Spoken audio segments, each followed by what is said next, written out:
Well, hey, welcome to First Church Live. So glad you guys are joining us online today. If you're new, my name is Chad, and normally we're a church that meets in 2 physical locations. But over the past couple weeks, we've had families meeting all throughout in hundreds of different locations throughout the 918 and beyond. In fact, I was told that this past Sunday, we had people worshiping from 23 different states. That is awesome, and that is incredible. So even though this feels very different because I'm preaching to a big empty room with only a handful of people in it, some of our band members and tech people that are here, it's still awesome knowing that so many of you guys are lifting up praises to God and joining in this time of study with us. So welcome. We are so glad you're here. If you're a First Church regular, welcome back. We especially want to say thank you for joining us. If you're somebody who's worshiping with us today because maybe your church has called off services, you don't have another way to worship, we're also glad and excited you're here. And if you're somebody who typically doesn't worship at a church on Sunday and you just didn't know what else to do today because you're stuck at home and it's a Sunday, we're glad you're here to welcome. And we hope that you are encouraged by the message today. Now, I used a word just a second ago that I've heard a whole lot over the past couple weeks, and that's the word stuck. I'm sure you've probably heard people say it. I feel stuck right now, stuck at home, or maybe stuck in this situation we're in, not knowing what's going to happen next. I've heard that word used a whole lot. Now, last week in the sermon, I said if there was one word that could describe our culture right now, it'd be different because everything feels different. But if there's another word, it's this one. It's stuck. In fact, I was talking to my neighbor just the other day, and we were standing in my driveway. Don't worry, we were 6 feet apart. Don't worry about that. But we were talking in my driveway. It's like, man, how you doing? And he said, hey, I'm doing fine. I'm trusting in God, but I just feel stuck at home right now. My family feels stuck. And because a lot of families feel that way, they're having to be creative to keep their families entertained while they're stuck at home. And I've seen some stuff on social media, some creative things that families are doing so that the kids are having fun and parents are having fun with one another.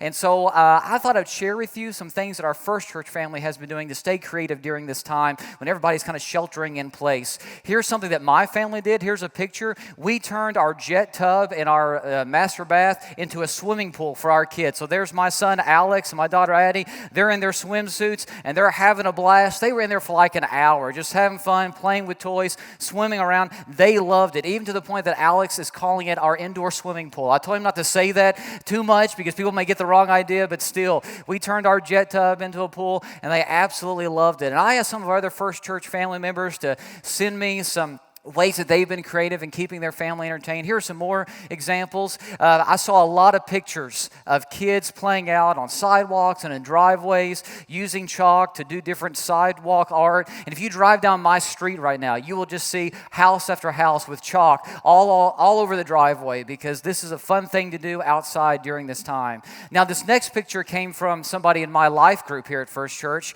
and they decided to do yoga as a family. So here are their kids doing yoga moves or positions, whatever you call it. I don't do yoga, so I don't know what that's called, but still, here they are doing yoga moves or in yoga positions, and I could never do some of this stuff. I wouldn't be able to walk for a week if I tried to do this, but they're having fun as a family doing that. Now, this next picture is really creative. It came from a mom in our church, and her daughter loves to paint people's fingernails, but during this time of social distancing, she's not able to do that, so she created cardboard hands so she could create fingernails. So how cool is that? How creative is that? I love this next one, even though it kind of grosses me out, freaks me out a little bit.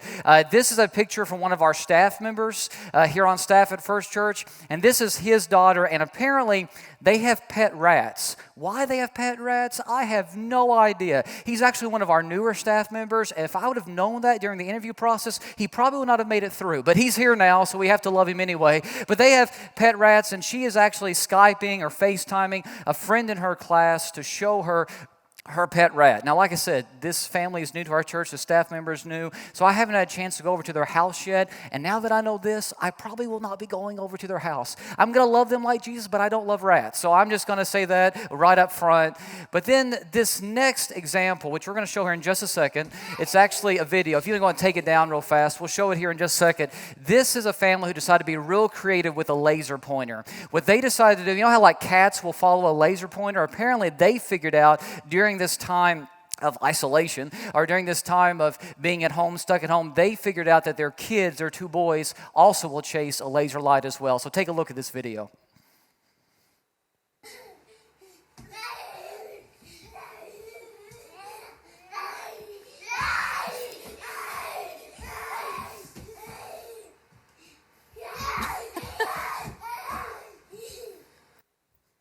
Isn't that great? I just love that. See, I don't like cats at all, so that's a much better way to use a laser pointer, honestly. So you do what you got to do, especially when you feel stuck. And if you're looking for more creative ways to have fun with your family, let me introduce you to a game that my family plays a whole lot. It's called sock golf. This was actually introduced to my kids by my good friend CJ, who's our Stone Canyon minister. He taught this to my kids one night, and they absolutely love it, and we've played it over and over again the past few weeks. Basically what you do is you set up a course, and you say, okay, the goal is to start here. You want to try to get your socks into like the kitchen sink or onto a bed or on a couch or whatever, and this is how you hit it. You put it in the palm of your hand. You don't just throw it. You've got to actually hit your hand.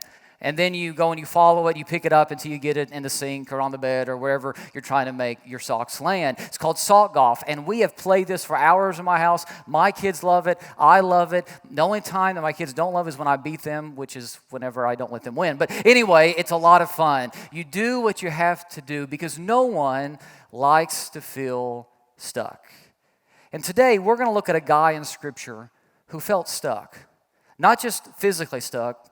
He felt mentally stuck, emotionally stuck, even spiritually stuck. And he hadn't been stuck just for a few days or weeks or months. He'd been stuck for 38 years.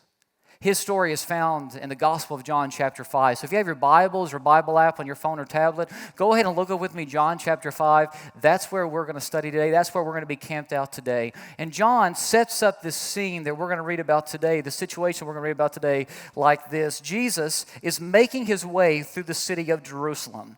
And he comes to this pool known as Bethesda. The people called it Bethesda. And there were hundreds, if not thousands of people gathered around this pool. And this is what the Bible says. Now there is in Jerusalem near the sheep gate a pool which in Aramaic is called Bethesda and which is surrounded by 5 covered colonnades. Here, a great number of disabled people used to lie, the blind, the lame, and the paralyzed. Now, before we go any further, let's hit pause there just for a second because I know when most of us think of a pool, we think of a backyard pool or a pool at a resort or a hotel, or maybe we think about a public pool like at your local YMCA. If that's what you're picturing right now, get those images out of your head because that wasn't this pool. This pool was massive in size. This pool was about 2 football fields in length. I've got a picture of it, and it was covered by 5 colonnades. Basically 5 covered porches. This was a huge, massive structure. And what historical accounts let us know is that hundreds, if not thousands of people gathered by this pool, laid by this pool every single day. And some of them didn't just lay there, they lived there. The majority of the people who were there, they were disabled.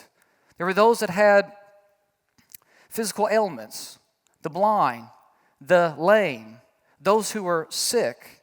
That's who gathered there. And there's a reason why hundreds and thousands of these individuals gathered there. It's because there was this myth or superstition that surrounded this pool. People believed that this pool had special, miraculous healing power. They believed that the first one to get in the pool after the water would ripple would receive a supernatural blessing from God. They believed that God sent an angel occasionally to stir the waters of this pool, and the first one to get in after the waters rippled, after the water was stirred, would receive some special supernatural blessing from him. So if you were disabled, you thought that if you were the first one in, that God would then heal you of whatever you were dealing with, whatever you were suffering with. That's what they wanted. Now, I know that sounds a little bit crazy, and we have found out later, archaeologists have let us know that there wasn't a supernatural reason for why this water would occasionally ripple, that actually there was this underground stream that fed this pool, and that's why occasionally the water would ripple as the people saw it.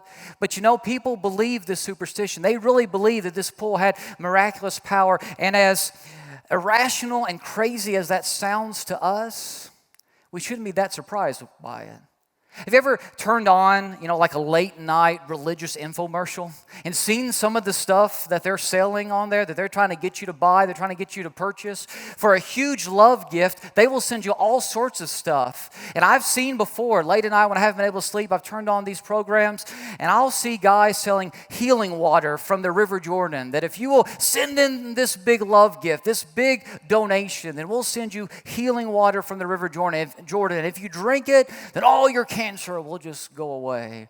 One night I saw a guy selling dirt from the streets of Jericho, and he said, if you send in your money, then we will send you this dirt, and you can sprinkle it over top of you, and whatever you're suffering with, your diabetes, whatever, will just disappear. I saw another guy one time who's selling prayer cloths from the Holy Land that he had personally prayed over. And he said that if you carried around this prayer cloth with you everywhere you went, you would feel God's presence in your life. Now, mind you, the Bible says that when you accept Jesus as your Lord, you're baptized into Him, you receive the indwelling gift of the Holy Spirit. God's with you anyway, but apparently if you carried around this piece of cloth, then you would experience God's presence in a special way. Now, we understand. God doesn't work that way. God is not about passing out good luck charms or anything like that. But people believe this stuff. People have sent in money before to purchase those items. Why? The same reason why those who were disabled gathered by the pool of Bethesda. It's because when you're desperate, you will search for hope anywhere you can. You will search for hope anywhere, even if you're looking for it in all the wrong places. Because here's the thing. Deep down, we all want to be well. None of us want to be unwell. Deep down, we all want to be well. None of us want to be unwell. And that was the case for the individuals who were gathered by this pool in John chapter 5. And that was the case for a man that we meet in verse 5. Look at what John goes on to say. It says, one who was there had been an invalid for 38 years. Now hit pause again, because this is the only information that we get about this man. These are the only details we get about this man. We're not told his name. We're not told his social background, his family background, his economic background. We don't even know how long he's actually, we don't know exactly how he got hurt. We don't know if that 38-year time span is his entire life. Is he only 38 years old? Or did he get injured somewhere along the way? Is he like 45 or 50 and he got injured at some point, and just for the past 38 years, he hasn't been able to walk? We don't know. The only thing that we're told is he's been an invalid for 38 years. He's been in the same spot, the same situation for 38 years.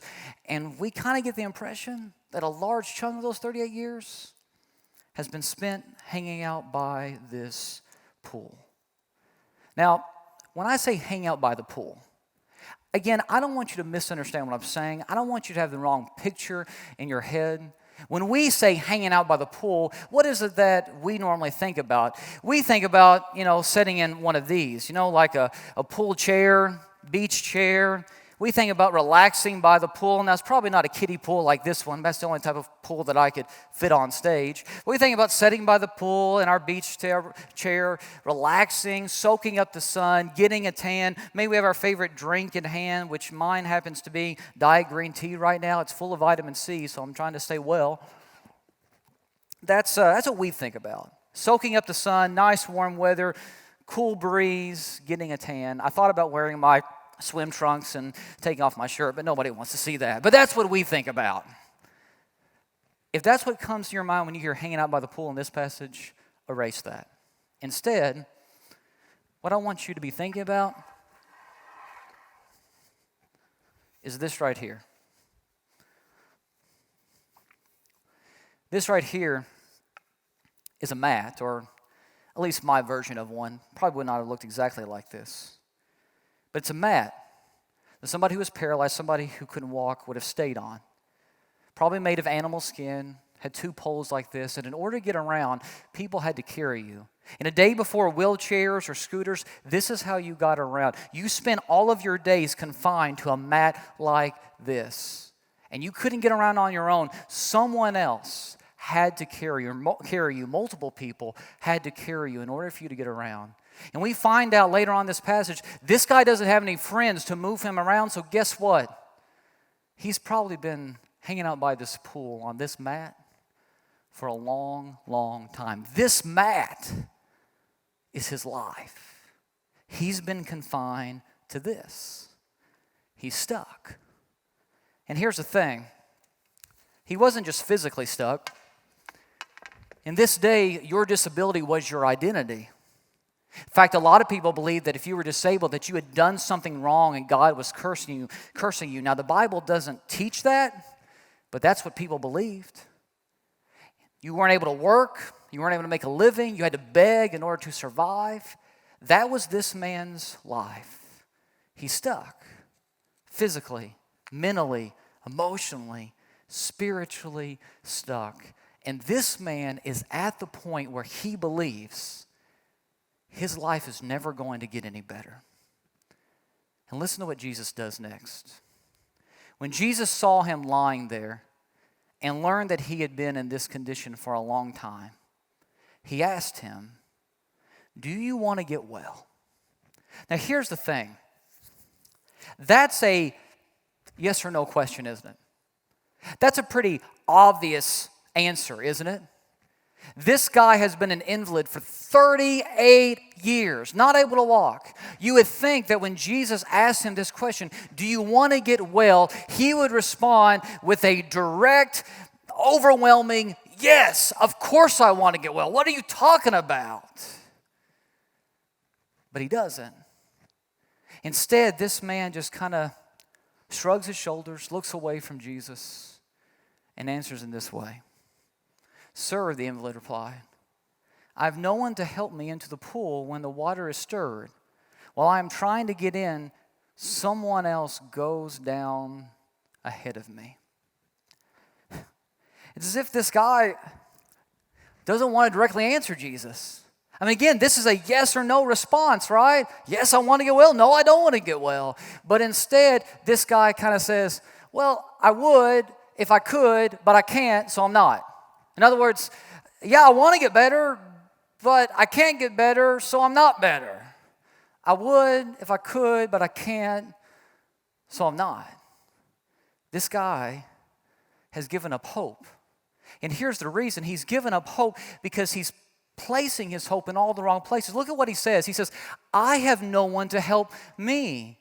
See, this guy has come up with his own plan. Hey, the only way that my life is going to get better is if I get in this pool. He's got this plan all laid out for him to get better, for his life to get better, and he has tried to play out this plan over and over and over again, and he's failed every time. He's been disappointed every single time. His plan isn't working, and this is a practical life lesson for us. When we try to come up with our own plans for life and we ignore God's plan, we'll just be disappointed time and time and time again. But look where else he's placing his trust. He says, "There's no one to help me into the pool." He's placing his trust in other people. He's hoping that other people will give him hope. And here's the thing. I teach all the time. If you worship with Israeli, you know that I teach that God doesn't want us to do life in isolation, that He wants us to surround ourselves with godly friendships. He wants us to have people who will support us and encourage us and lift us up and challenge us. But we cannot ask for others to do what only God can do for us. We cannot expect other people to be our source of hope, our source of ultimate satisfaction and contentment and joy. We need to surround ourselves with people who can help us find hope in Jesus, because He alone is the one who can give it to us. But we shouldn't ask other people to do for us what only Jesus can do. So don't ask your spouse to do for you what only Jesus can do. Don't ask them to be your source of hope and contentment and joy.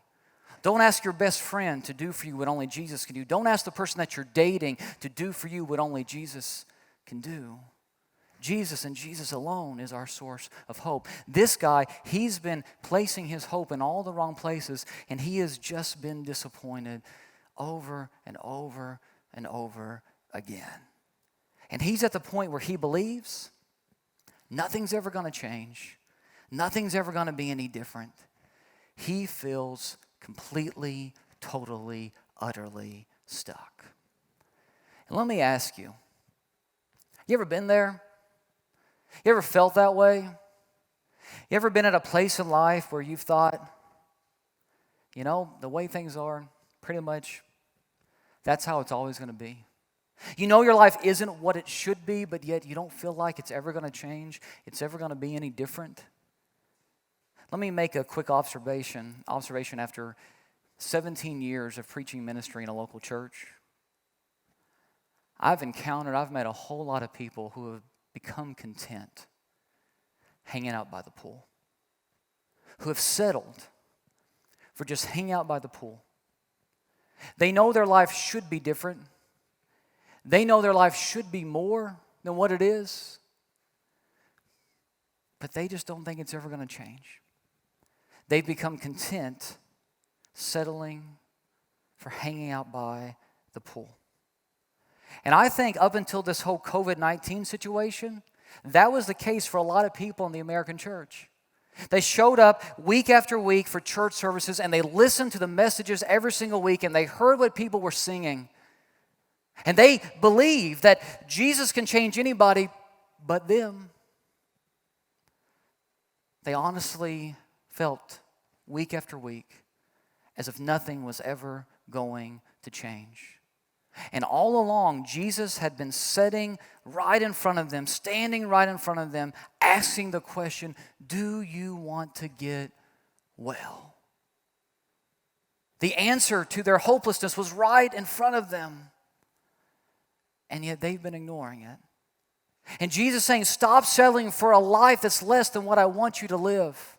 And I believe that we sometimes need a wake-up call that basically says to us, stop settling for a lesser story than the one Jesus, wants to write for you. Jesus wants to wake us up and say, I want to write a better story for you, so stop settling for a lesser story than the one that I can write for you. And I wonder if this whole COVID-19 situation isn't the wake-up call that some of us needed. Now, don't misunderstand me. I don't believe that this whole health crisis that we're dealing with is a good thing. I don't believe it's a good thing at all. It's a terrible thing. And a lot of people are scared and afraid, and I wish it wasn't happening, and I wish it would go away soon. I'm praying for it to go away soon. I don't believe God caused it, but that doesn't mean He can't use it. See, God allows for things like this to happen because we live in a fallen world, a world that's been corrupted by sin. And just because He didn't cause it doesn't mean He won't use it to wake us up and help us see what we need to see. And I think maybe that's already happening. Some of the things that I've heard over the past few weeks? I really wanted to spend more time at home. I wanted to spend more time with my family. And now I get to. I've heard people say, I was just blowing through my money. I was spending money like crazy, not saving at all, not investing it. But now I've realized it's important to save for a rainy day. I've heard people say, I'm not taking some things for granted like I used to, like, toilet paper and Lysol spray. I'm not taking those things for granted anymore. And sometimes they even talk about more serious stuff, like not taking family and friends for granted. I've heard people say, I've realized just how fragile life is and how we're not ultimately in control. I've even heard people say, I wasn't near as serious about God, my relationship with God, as I should have been. And now, I'm thinking about Him a whole lot. Maybe this situation is our wake-up call. And maybe in the midst of this crisis, we need to be asking ourselves the question, do you want to get well?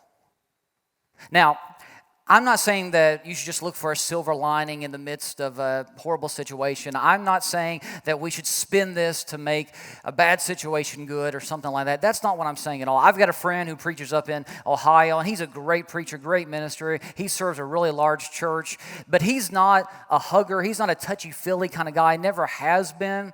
And so the other day, he was making a video explaining what his church was going to be doing the upcoming days. We've made videos like that here at First Church. And what's interesting is, as he made this video, look at the shirt that he was wearing. I love this. This is his shirt, not a hugger. Now here's the thing. He had this shirt long before COVID-19 was a thing, but he wore it, and in the video he said something to the effect of, hey, I know this isn't a good thing, but at least I know nobody's going to be hugging me right now. I'm not asking you to look for a silver lining. I'm not asking you to put some spin on this and say, hey, this is really a good thing. I'm not asking you to do that. What I'm asking you to do is, at this moment, when the world is hitting pause and slowing down and reflecting on everything, ask the question, do you want to get well? Do you really want to get well? Do you really want to be a better parent? Do you really want to be a better spouse? Do you really want to be a better boyfriend to your girlfriend or girlfriend to your boyfriend? One who honors God? Do you really want to do something about your anger issues? Do you really want to find forgiveness, the forgiveness that Christ provides? Do you want to get well?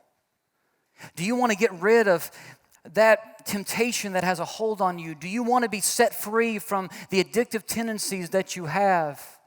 Do you want to find true meaning for life? Do you want to find peace and satisfaction and contentment? Do you really want to change? Do you really want Jesus to give you a fresh start? Do you want to get well? Because if you do, Jesus is standing right in front of you. And He's offering just that to you. Because Jesus knows that no life is too far gone. No life is too far gone. And that's why Jesus says what He says next to this man who had been an invalid for 38 years. Then Jesus said to him, "Get up, pick up your mat and walk." At once the man was cured. He picked up his mat and walked. Now, I love this. Can you imagine being there for this scene? Can you imagine being one of those onlookers on that day? And all of a sudden you see a guy who hasn't walked for 38 years pick up his mat and walk. How cool would that have been? How awesome would that have been? I would have loved to have seen it. But here's the thing. Normally when we focus on this passage, we focus and we really pay attention to the miracle. But in focusing on the miracle, let's not miss the message. Because what you need to understand is there were hundreds, if not thousands, of disabled people by this pool on that day. And only one was healed. It's not that Jesus didn't care about the others. It's just that apparently the message behind the miracle was more important for people to get and understand than the miracle itself. And you know what that message was? It's this.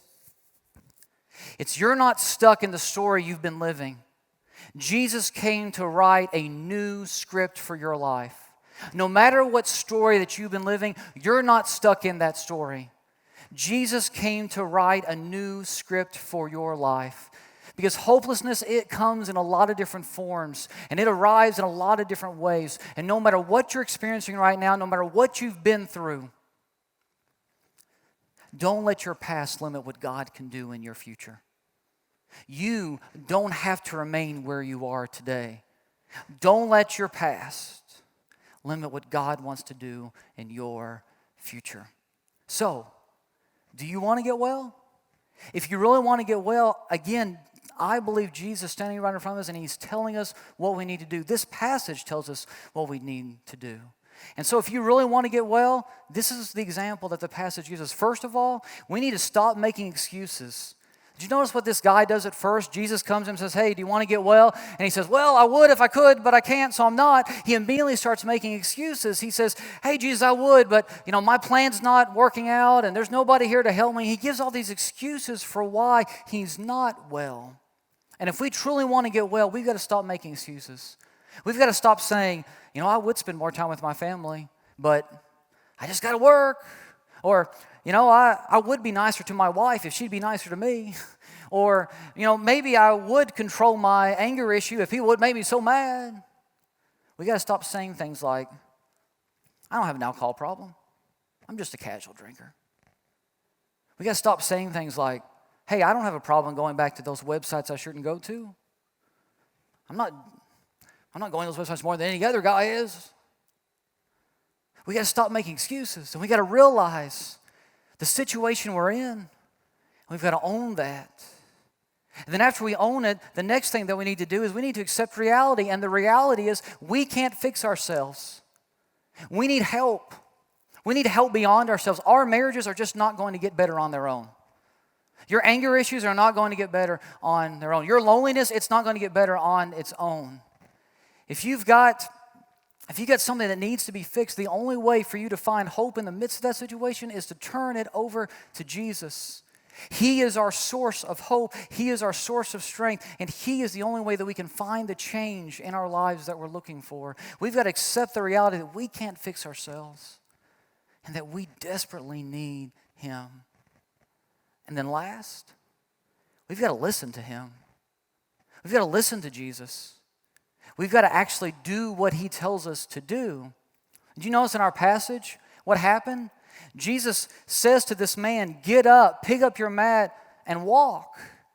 And what if the guy had said no?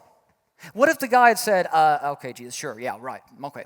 Go on, Rabbi, go do whatever you're doing. I don't know what point you're trying to make here, but stop giving me false hope. What if this guy had laughed at Jesus and said, yeah, okay, yeah, I haven't ever thought about that, getting up and walking, yeah, of course. What if the guy would have said no? See, this man had to respond. He had to actually do what Jesus was asking him to do. And here's the thing, he did. And because he did, he was able to walk. But listening to Jesus is not just a one-time thing. Listening to Jesus is a lifelong journey with Him. We continue to listen to Him all the days of our lives, and that's why after this man is healed, Jesus comes back to this man, and look at what He says. He says, now you are well. Don't sin as you did before, or something even worse may happen to you. Why does Jesus go back and say that to this man? It's because Jesus knows our tendency. Our tendency is to revert back to our old way of life, our old mindset, our old way of thinking. And Jesus didn't want for this man to be trapped again by living out the story he used to live. Jesus had written this man a new story, and he needed to embrace that story. And the way to do that was not to go back to his old way of life, his old tendencies, his old habits and hang-ups. The way to do that was to continue to listen to Jesus and follow Him. John Weiss preaches at Southland Christian Church in Lexington, Kentucky, and John's been a big encourager to me over the years. And I remember hearing John tell the story one time. And when he was in high school, he got injured playing baseball, and he had to be on crutches for a little while. And something that John noticed over a period of time of being on these crutches is that girls started to notice him in a way like they never had before. Like girls would hold the door open for him or offer to carry his books or his backpack, whatever. They'd carry his tray of lunch. They'd sit with him, ask him if he needed anything. And he realized that girls were paying a lot more attention to him than they ever had before. And so the day came when he went to the doctor, and the doctor said, John, you don't need to be on crutches anymore. And John said he looked at his doctor and said, Doc, can I keep him just a little bit longer? Because he really liked all that attention that he was receiving.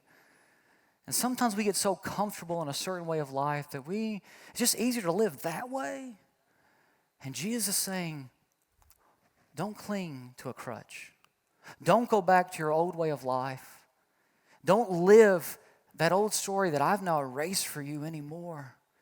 Embrace this new identity, this new story that I'm writing for you. Continue to listen to me. Now, before we end, I just want to let you know my favorite part of this passage actually comes after all this stuff takes place. After the man's healed and Jesus has this conversation with him, after all this takes place, this man goes walking through the temple carrying his mat. Temple, this was a place of religious services, right? So all the religious leaders are there. And here's the thing, this healing took place on the Sabbath. So what that meant was you weren't supposed to work on the Sabbath. This was a holy day, and this man goes carrying his mat through the temple, and the religious leaders are ticked. They're mad because they consider that to be work. Not only that, they're mad that Jesus healed the man on the Sabbath. Apparently doing a miracle is considered work as well. And so they confront Jesus, and they're mad at Jesus. And I love how Jesus responds to them. Look at what he says. Jesus said to them, my Father is always at His work to this very day, even on this very day. And I too am working. In other words, you may not be happy with what just happened, but it doesn't matter. God's going to keep working whether you're happy or not. No matter what the day, no matter what the time, no matter what the situation, no matter what's going on, my Father is always at work, and Jesus says, I'm at work too, changing people's lives. I love how the Message paraphrase puts it. It says, but Jesus defended Himself. My Father is working straight through, even on the Sabbath. So am I. I love that. Jesus saying, my Father's working straight through, even on a day when you're not working. My Father is working straight through. And you know what? What if we took out even on the Sabbath? And we replace it with even in the midst of this COVID-19 crisis. I think Jesus would tell us today, my Father is working straight through.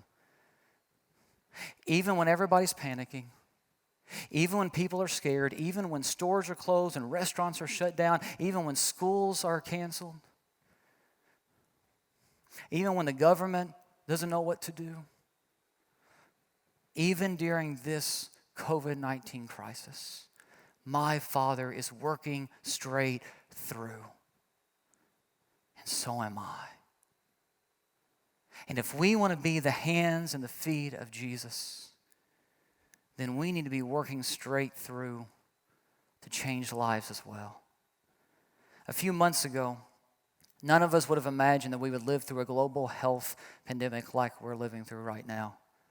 None of us would imagine a situation where you couldn't find toilet paper in stores or Lysol spray. None of us would have imagined living in a day where all these businesses and restaurants are closed. None of us thought that we'd ever live through this. But here we are. And here's the thing. Our mission as God's people, our mission as a church has not changed. Something that we say around here a lot as a staff, one of our mantras, is that be married to the mission, not the method. Methods change. Our mission never does. And if you're new here, our mission here at First Church is to love Jesus and love like Jesus, to love Jesus with everything we have, with our heart, mind, soul, and strength, and to love others, love our neighbors as He has loved us. We want to love Jesus and love like Jesus every single day. And here's the thing, that has not changed. First Church, we are here. You're where you are for this purpose. We're here to let everyone know there's hope in the midst of hopelessness. And that hope is found through Jesus. That hope is seen when we love like Him. So I want to challenge you. I challenge you to do something this week. As a church, I want everybody to do this if you can. I want you to go out this week at some point. I want you to buy a gift card to a local restaurant. Just $5, $10 worth. If that's all you can afford, just do that. Go buy a gift card to a local restaurant because restaurants right now are really hurting. They're really suffering, and our communities are hurting because of that. So go out and buy a gift card to a local restaurant to help them out, but then give that gift card to one of your neighbors. Put it in an envelope, put a card with it, write a note to them, let them know you love them, that you're thinking about them, that First Church loves them. Even in that card, invite them to watch our services online. But go and give that to a neighbor because that might be the encouragement that they need right now. And I think if we all did that throughout the 918 and beyond, maybe you're watching in a different state or somewhere else across the globe. If you did something like that for your neighbor and for those local businesses, it could make a huge impact in someone's life. Guys, our mission hasn't changed. If you want to get online right now, we've got a ton of Love 918 opportunities that you can do even while we're all practicing social distancing. Methods change. We're doing this all different right now. But the mission of Jesus still is to be carried out. That's what we're called to do. Do you want to get well? I do. I think everyone does. Let's go out and show them the one who can make them well. Would you pray with me? Father, I thank you so much for today. I thank you for this opportunity that we've had to meet together at this time in our homes across Northeast Oklahoma, throughout the United States, maybe even other parts of the globe. And I pray that in this moment that we've had, that we can pay attention to what your word says, follow this example, and continue to, one, find hope in you, but also share that hope with those around us who need it. Thank you so much for Jesus, for being our living hope. And it's through His name that I pray. Amen.